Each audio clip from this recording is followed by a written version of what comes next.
this in a very difficult and painful way in Chicago the last year where I've lived and worked. Some of the people who came quickly to march with us in Selma and Birmingham weren't active around Chicago. And I came to see that so many people who supported morally and even financially what we were doing in Birmingham and Selma were really outraged against the extremist behavior of Bull Connor and Jim Clark toward Negroes, rather than believing in genuine equality for Negroes. And I think this is what we've got to see now, and this is what makes the struggle much more difficult. So as a result of all of this, we see many problems existing today that are growing more difficult.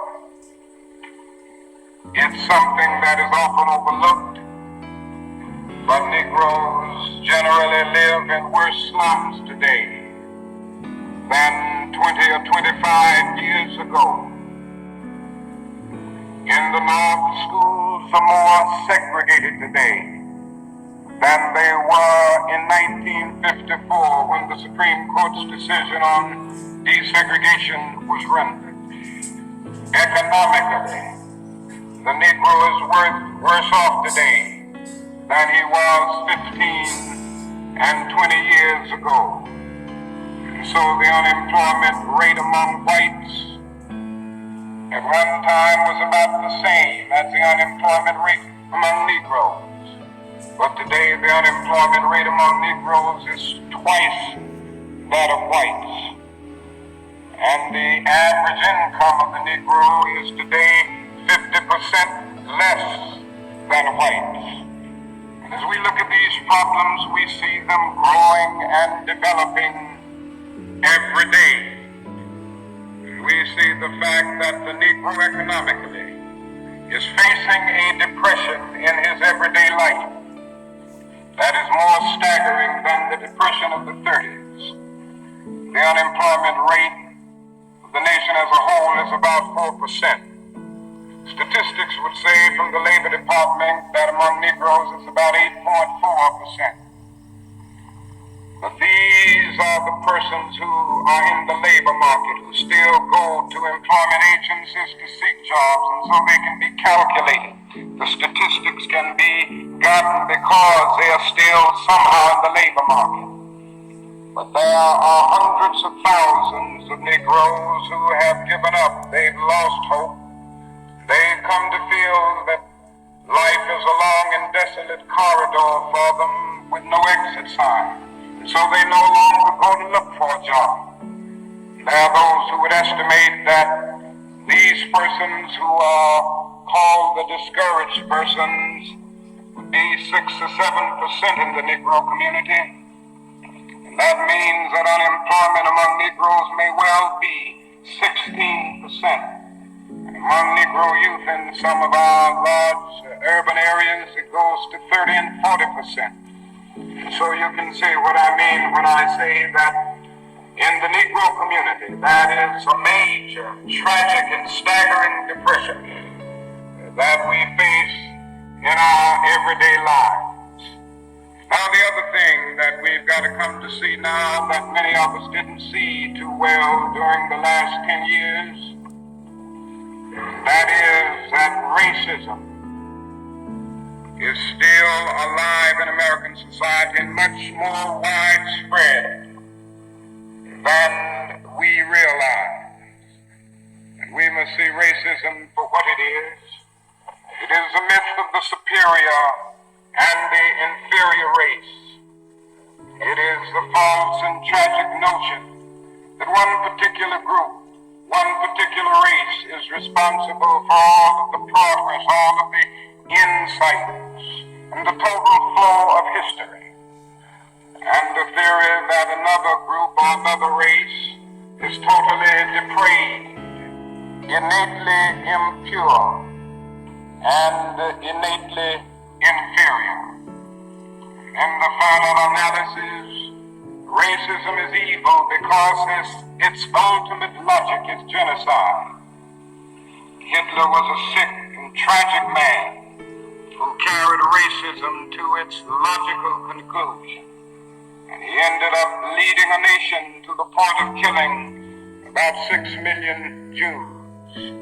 And this is a tragedy of racism because its ultimate logic is genocide. If one says that I am not good enough to live next door to him, if one says that I am not good enough to eat at a lunch counter, or to have a good decent job, or to go to school with him, merely because of my race, he is saying consciously or unconsciously that I do not deserve to exist. To use a philosophical analogy here, racism is not based on some empirical generalization. It is based rather on an ontological affirmation. It is not the assertion that certain people are behind culturally or otherwise because of environmental conditions. It is the affirmation that the very being of a people is inferior. And this is the great tragedy of it. It's still deeply rooted in the South. Now this leads me to say something about another discussion that we hear a great deal, and that is the so-called white backlash. I would like to honestly say to you that the white backlash is merely a new name for an old phenomenon. It's not something that just came into being because shouts of black power, or because Negroes engaged in riots in Watts, for instance. The fact is that the state of California voted a fair housing bill out of existence before anybody shouted black power, or before anybody rioted in Watts. It may well be that shouts of black power and riots in Watts and the Harlems and the other areas are the consequences of the white backlash rather than the cause of it. What it is necessary to see is that there has never been a single solid, monistic, determined commitment on the part of the vast majority of white Americans, the whole question of civil rights and on the whole question of racial equality. I mean, think about that for a second. Hold on.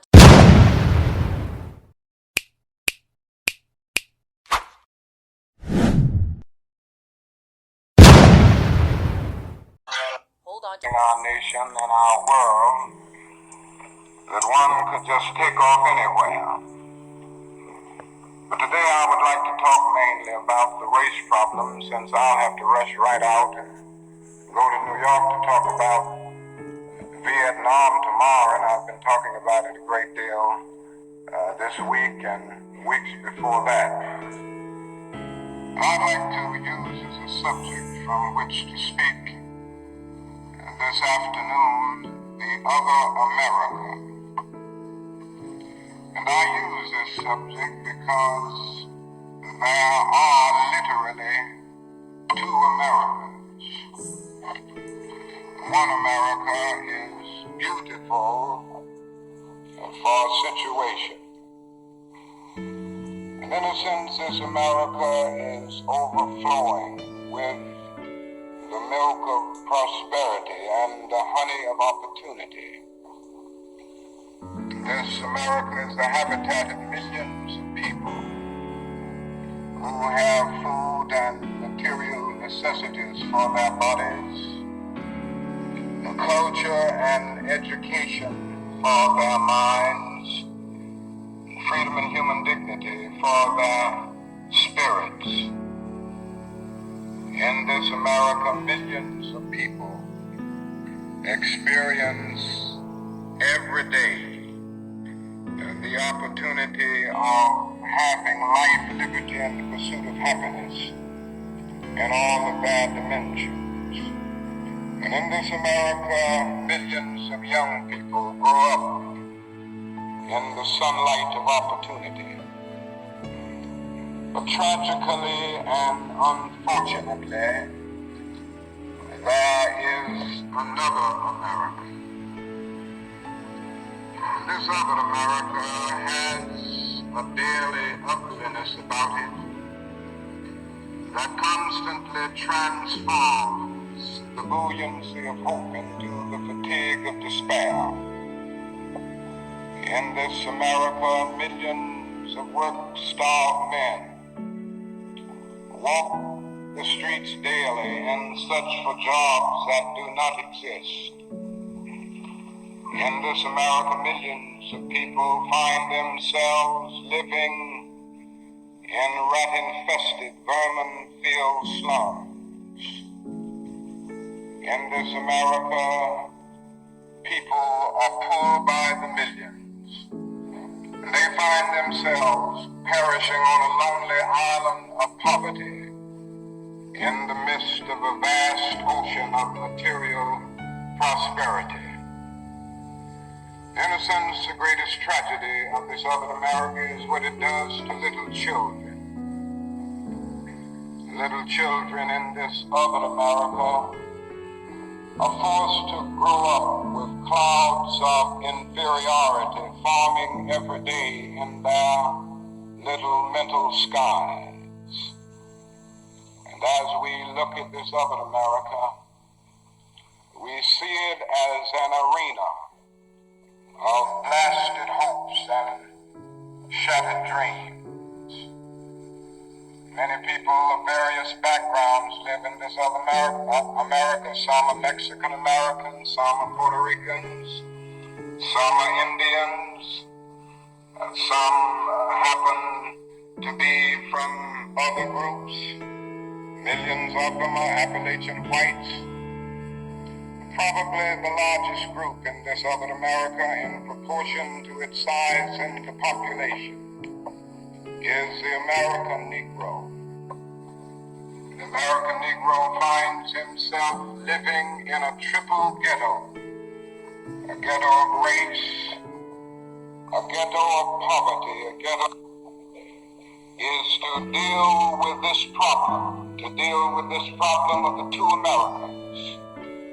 We are seeking to make America one nation, indivisible, with liberty and justice for all. Now let me say that the struggle for civil rights and the struggle to make these two Americas one America is much more difficult today than it was 5 or 10 years ago. For about a decade or maybe 12 years, we struggled all across the South in glorious struggles to get rid of legal, overt segregation and all of the humiliation that surrounded that system of segregation. In a sense, this was a struggle for decency.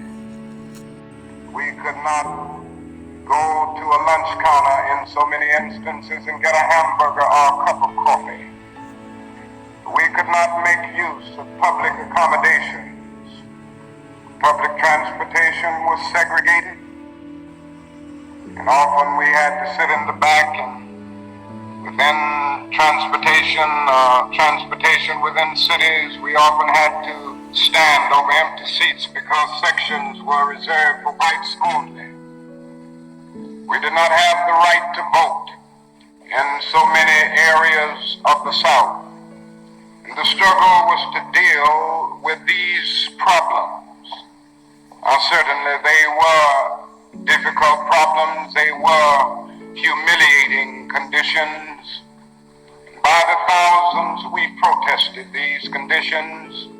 We made it clear that it was ultimately more honorable to accept jail cell experiences than to accept segregation and humiliation. By the thousands, students and adults decided to sit in at segregated lunch counters to protest conditions there. And when they were sitting at those lunch counters, they were in reality standing up for the best in the American dream and seeking to take the whole nation back to those great wells of democracy, which were dug deep by the founding fathers in the formulation of the Constitution and the Declaration of Independence. Many things were gained as a result of these years of struggle. In 1964, the Civil Rights Bill came into being after the Birmingham movement, which did a great deal to subpoena the conscience of a large segment of the nation to appear before the judgment seat of morality on the whole question of civil rights. After the S.C.M.N movement in 1965, we were able to get a voting rights bill. All of these things represented strides. But we must see that the struggle today is much more difficult. It's more difficult today because we are struggling now for genuine equality.